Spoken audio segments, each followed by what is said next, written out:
আচ্ছা একটা কথা মনে রাখবে, এই গ্রাম বাংলার আমার মতো ইডিয়েট কিন্তু আপনার ভয় এবং ভরসা। তাই বলে আপনি আমার মেম সাহেবকে আমার মেম সাহেব সামনে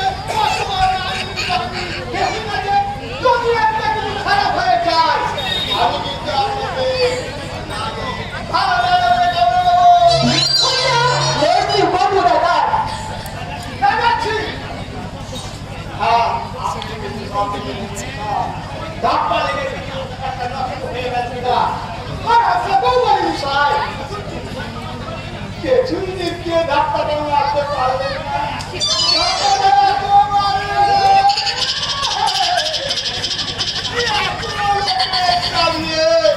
আমি মুখটাকে বকি বলে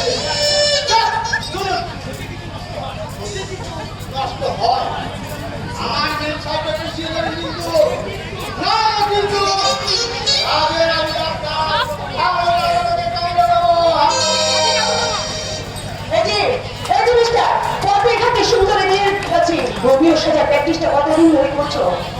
সংযত করে কথা বলুন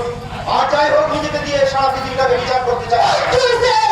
আমি তোমাকে সাথে পেয়েছি সে কথা তো আমি একবার বলিনি মানুষকে বলতে চাই সামান্য ঘটনাটা অসামান্য করে নিয়ে গিয়ে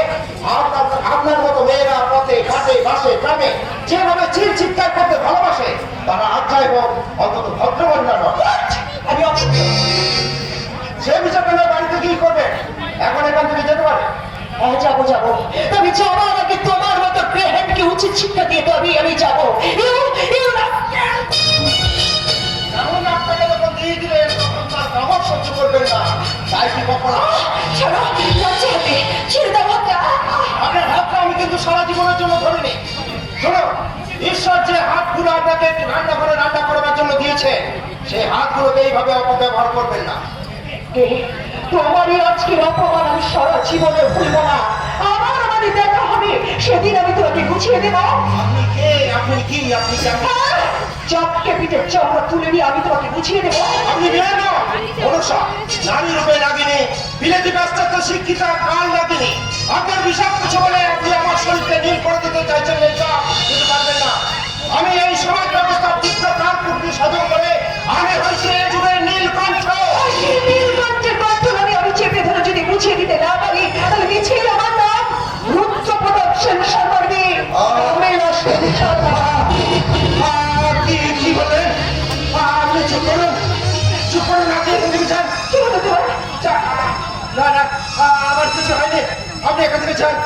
যান বলছি আমার দাঁড়িয়ে আছেন যাবেন কি না যাবে না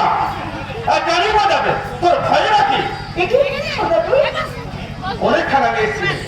ওই দূরে দাঁড়িয়ে দাঁড়িয়ে তোদের ছড়াটা আমি দেখছিলাম বেশ রাত ছিল কি ব্যাপার বলতো প্রতীক তুই এখানে হঠাৎ আনন্দ অভিনয় করছিলাম না অভিনয় স্রেফ অভিনয়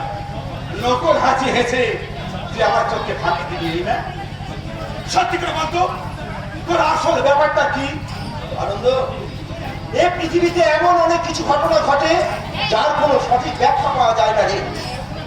ঠিক তেমনই এক ঘটনার প্রতিচ্ছবি আজ আমার চোখে মুখে সারা অবয়বে তাই তো তোর